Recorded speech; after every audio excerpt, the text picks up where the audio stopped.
Здравствуйте. Документы готовим на проверку. Под прицел Следственного комитета сотрудников МВД и Росгвардии попали общежития Наукограда, заполненные выходцами из республик Средней Азии, а также места их работы, стройки предприятий общественного питания. В ходе рейда были проверены свыше 300 человек. 38 человек были доставлены в отдел полиции, где на них были составлены протоколы об административном правонарушении. 3 иностранных граждан будут депортированы.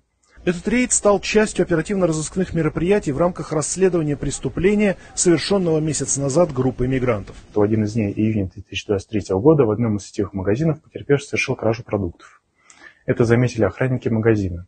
Они насильно завели похитителя в подсобное помещение, где избили его ногами, руками и металлической ложкой для обуви. Свои действия записали на мобильный телефон и выложили в сеть.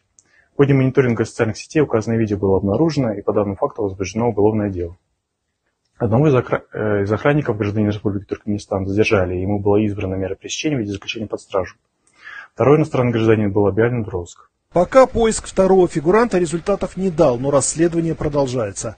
Урматтуу Москва шаарындагы мекендештер, эгерде сиз чек арага кирди чыктыга муктаж болсоңуз, же документиңизди мөөнөтү бүтүп жатса, анда биздин кызматтан пайдалансаңыздар болот. Ар күнү өтө ыңгайлуу, заман талабына жооп берген заманбап автоунаалар Москвадан Казакстандын чек арасына каттоодо. Ортомчусуз кара тизмеден текшерип, бир гана ыңгайлуу автоунаа менен сиздин документ маселесине жардам беришет. Байланыш номерлерибиз 8 926 213 00 +7 965 402 93 Мухиддин.